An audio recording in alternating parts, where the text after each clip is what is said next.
Eine ganze Reihe von Rednern und Rednerinnen. Die nächste ist Maria Chiara.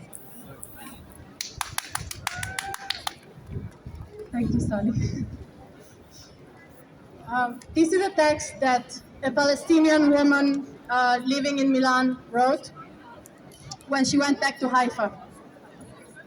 Someone has already written it down, back to Haifa.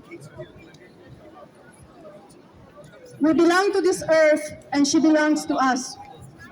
That is why the enemy fears us, pushes us away, subject us to endless humiliation, vexation, pain, and repetitions of generational trauma that we keep as precious objects in the drawers of our collective memories.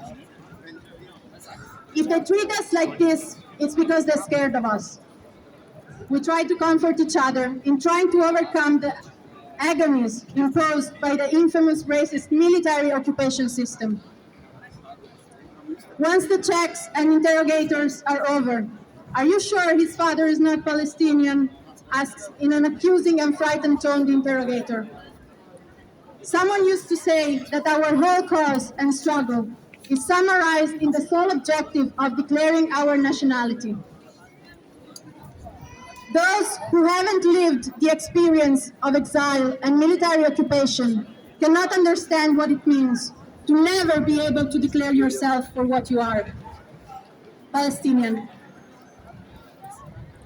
Good morning, miss. What's your nationality? Italian or Jordanian or Italian-Jordanian. But in truth, my grandfather was from Haifa. But then 1948, and then the expulsion, they went to Jenin. But they were actually thinking about going back. But the army then has denied the return to everyone. They settled in Jenin. And then in 1967, the second exile, and then Jordan and Irbid refugee camp. So we're Jordanian, but not really. We don't know who we are. It's been 3 generations that, as Godot, we've been waiting for the return, and we travel through Europe and the whole world in search of our identity that has sublimated with that of the countries where we put roots. But none of us has forgotten. For this, as soon as we entered, we went to Haifa, precisely to Wadi Salib, the neighborhood of my great-grandfather Farid and my grandfather Hassan. My grandfather's family was a nomadic Bedouin family. Most Bedouins dealing with trade between the late 800s and 900s, before 1948, settling between Wadi Salib and Wadi Musnas, overlooking the harbor of Haifa.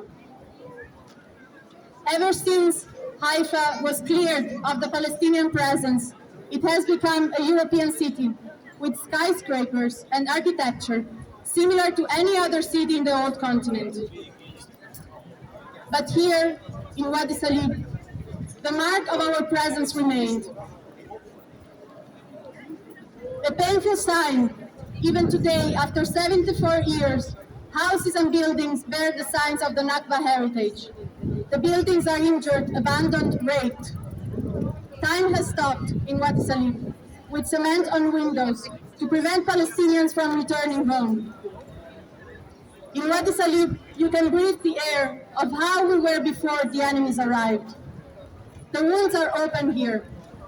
Khalil, a friend I met in Girona years ago, shows us around the city and my grandfather's neighborhood. He often asks me, "How are you?" I say I'm fine, but I'm really confused and broken and torn. Our experience is inherently different from the immigrant's experience. The immigrant, when he meets the possibility to go home, even just for a visit, he doesn't live the experience of alienation. On the other hand, expelled and exiled, we live in the harsh condition of otherness. This is our place, but at the same time, it doesn't belong to us. They tore it off and put restaurant signs in Cyrillic and Russian travel agencies. A mother always recognizes her son. So does this earth with us. Not only does she recognize us, But her own children recognize their distant relatives from their eyes, ears, looks, and skin color, the same as the sunset and the sand. A part of Wadi Salib is undergoing a major real estate transformation.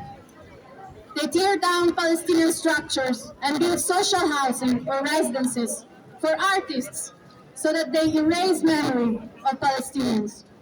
In Europe, it's called gentrification. And here in, well, she said in Milan, but here in Vienna as well, we know it all too well. Sohail is Khalil's roommate, a talented lawyer. She fights all her life for her father's fight against illness, for her brothers in prison, for the survival of her identity in a city with the enemy majority. Sohail has the look of someone who is at war with the world, of someone who dreams of a different free life. Outside, bombs are falling in Gaza, because this she wrote a few weeks ago, a month ago, when Israel was bombing Gaza. Outside, bombs are falling on Gaza, but we can't get close to the people who share the same blood. Here, the distances are abyss. We are so close, so much that we can caress each other, but the enemy keeps us apart, like a loving couple where their parents do not approve. Being here is like dreaming. You know those dreams where you try to run fast, but you can't.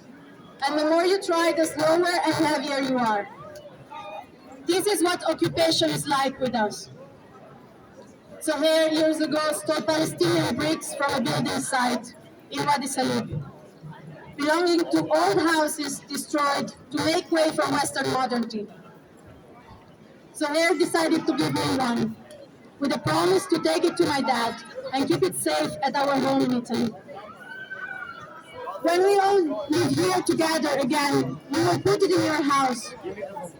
Just imagine, when we are all free to return, it will be a blast. European, American Palestinians from Latin America. How are we gonna do it? It's gonna be a good day, the day of liberation.